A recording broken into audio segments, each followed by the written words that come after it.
குழந்தைங்க விரும்பி சாப்பிடக்கூடிய கேரட் கூட்டு எப்படி செய்யலாங்கிறத பார்க்கலாம். அதுக்கு தேவையான அளவு கேரட், அதை திருவி எடுத்துக்கிடலாம். வேறு சின்ன சைஸு தேங்காய் துண்டு அதையும் திருவி எடுத்துக்கிடலாம். ஒரு சின்ன பல்லாரி அதையும் நறுக்கி எடுத்துக்கிடலாம். எல்லாம் ரெடியாக எடுத்து வச்சுக்கிட்டு கடாயில் கொஞ்சமாக எண்ணெய் ஊற்றி கொஞ்சமாக கடுகு போட்டு நம்ம தாளிச்சுக்கிடலாம். ஒரு பிஞ்சி அளவு சீரகம் அதையும் போட்டுக்கிடலாம்.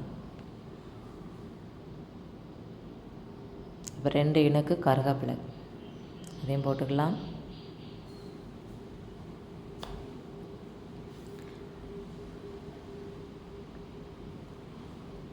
இப்போ நறுக்கி வச்ச பல்லாரி அதையும் போட்டுக்கலாம். இதுக்கு நீங்கள் சின்ன வெங்காயமும் யூஸ் பண்ணிக்கலாம். பல்லாரி பதில் சின்ன வெங்காயமும் போடலாம்.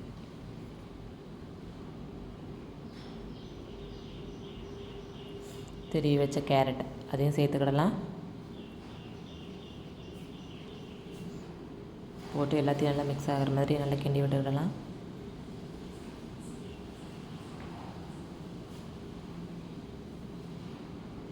பிள்ளைங்களுக்கு சோறு கொடுக்கச்சில காயும் அதிக அளவு எடுத்து சாப்பிட்ற அளவு நம்ம சொல்லிக் கொடுக்கணும். சின்ன வயசில் இருந்தே அப்படி சொல்லி கொடுத்தா தான் பிள்ளைங்க நல்லா சாப்பிட ஆரம்பிப்பாங்க. அவங்களுக்கு ஒரு விருப்பம் வரும்.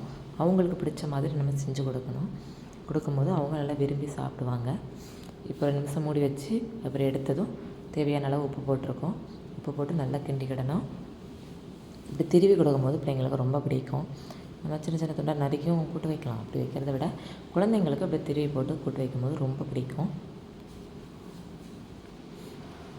போட்டு கிண்டிட்டு அப்புறம் 2 நிமிஷம் மூடி வச்சுருக்கோம். இப்போ எடுத்ததும்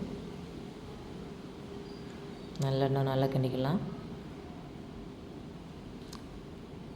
காரத்துக்கு தேவையான அளவு நம்ம வத்தப்பொடி சேர்த்துக்கலாம். வத்தப்பொடி வேண்டான்னு நினைக்கிறவங்க 2 பச்சை மிளகாய் வெங்காயம் வதக்கும் போது வதக்கிக்கிடலாம். இப்போ வத்தப்பொடி எல்லா இடத்துலையும் மிக்ஸ் ஆகிற மாதிரி நல்லா கிளறி விட்டுக்கலாம்.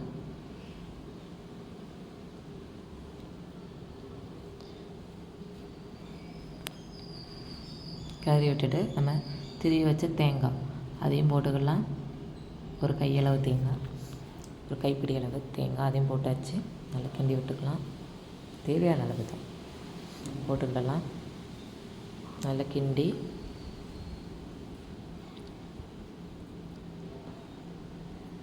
நல்லா எல்லாம் மசாலா எல்லாமே மிக்ஸ் ஆகிற மாதிரி நல்லா கிண்டி விட்டுக்கலாம். வத்தப்பொடி, கேரட், தேங்காய் எல்லாமே மிக்ஸ் ஆகிற மாதிரி நல்லா கிண்டி விட்டுக்கலாம். 2 நிமிஷம் மூடி போட்டு மூடிக்கிடலாம்.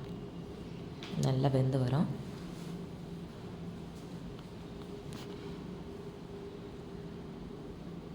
ஒரு நிமிஷம் கழித்து திறந்து பார்த்தா கூட்டு ரெடி. கேரட் கூட்டு ரெடி. இனி பிள்ளைங்களுக்கு அதை சர்வ் பண்ணலாம். இதெல்லாம் மீடியம் தீயில் வச்சு தான் நம்ம மூடி போட்டு க்ளோஸ் பண்ணும்போது மீடியம் தீயில் வச்சுருக்கணும். தீயோட அளவு அதிகமாக இருக்கக்கூடாது, இருந்தால் கரைஞ்சிரும். மீடியம் தீயில் வச்சு மூடி போட்டு மூடி வைக்கணும். கூட்டு அவ்வளோதான் ரெடி. அங்கே சாப்பிட்லாம். சூப்பராக சூப்பர்.